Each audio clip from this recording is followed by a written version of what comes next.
A year ago this week, one of the top hits in the USA was My Father's Eyes by one of the busiest session players in rock and roll history. He's played on dozens of sessions by everyone from Howlin' Wolf to the Beatles to Ray Charles. I'll have details and that top hit after this. Casey's Top 40. I'm David Perry for Casey Kasem on Casey's Top 40. Now we're up to Change the World. It's by a British superstar who says his biggest musical influence was a blues legend who died half a century ago at the age of 27, and he had only recorded 29 songs. That blues legend is Robert Johnson, and for blues fans, there's never been anyone like him. Robert Johnson was born on the Mississippi Delta in 1911, and he learned to play guitar listening to bluesmen who lived along the river. By the time he was in his teens, Robert built a reputation as a gifted guitarist. But then in his early 20s, tragedy struck when his wife died during childbirth. The bluesman was so devastated by her death that he took to the road. Legend has it that Robert Johnson was in so much pain he sold his soul to the devil in exchange for being able to play blues like no one else. In the few years that followed, Robert Johnson wrote painful songs like Hellhound on My Trail, Crossroad Blues, and Love in Vain. By the time he was 26, Robert Johnson had recorded 29 songs, and a year later he died, poisoned by a jealous husband. Over the years, the legend surrounding Robert Johnson grew, and in the early 60s, a young British teenager bought a reissue of his songs. When the teenager heard them, his life was changed forever. He says it was, quote, like a religious experience. Every imaginable emotion is expressed in his music.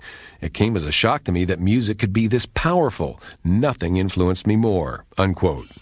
Drawing on the inspiration of Robert Johnson, that British teenager built a legendary career of his own, a career that spanned 4 decades and has given him 7 top 10 hits. America's Top Hits. 6 years ago this week, one of the top hits in the USA was a song that helped Eric Clapton express the terrible grief he felt at the tragic death of his 4-year-old son. It was back in 1991 that Eric Clapton went through the most terrible tragedy a father can endure. His son Connor fell to his death from his mother's high-rise apartment in New York City. When Eric was told of the tragedy, he was so traumatized he had to be hospitalized and treated for shock. In the past, he might have withdrawn from the world, but instead, he threw himself into his work, beginning a tour soon after and writing songs that expressed his pain, including a classic that became one of the top hits in the USA 6 years ago this week. American Top 40. Well, now we're up to the latest hit for a superstar who spent much of his life battling drug dependency. Now he's spending millions to help others. Eric Clapton has been a professional musician through 4 decades now, the 60s, the 70s, the 80s, and the 90s. For most of that time, he's been a star. And for large chunks of that time, he's been a drug addict as well.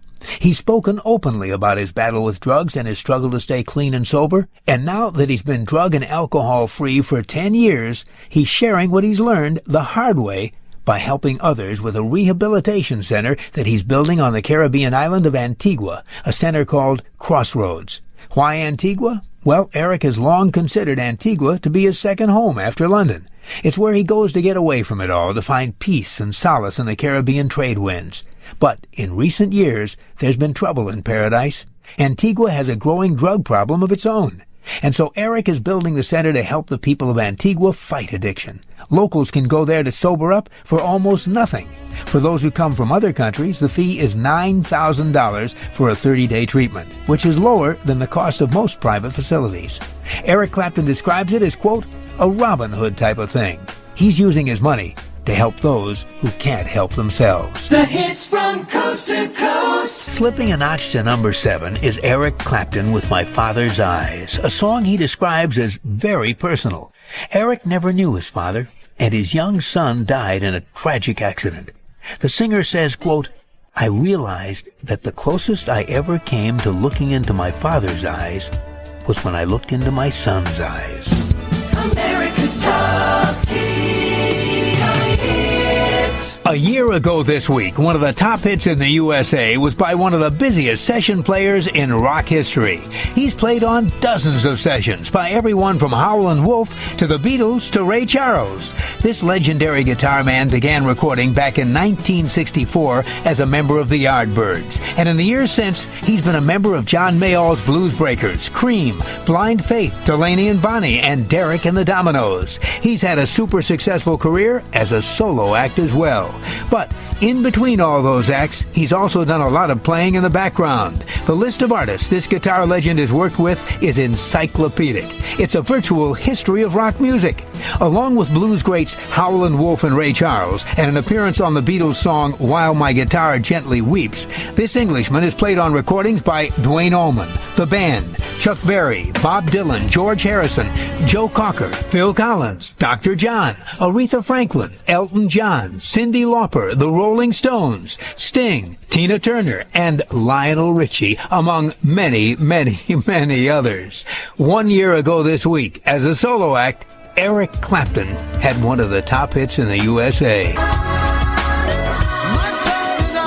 From 9 years ago, that was one of the top hits in the USA. Eric Clapton and My Father's Eyes. I'm Kasem.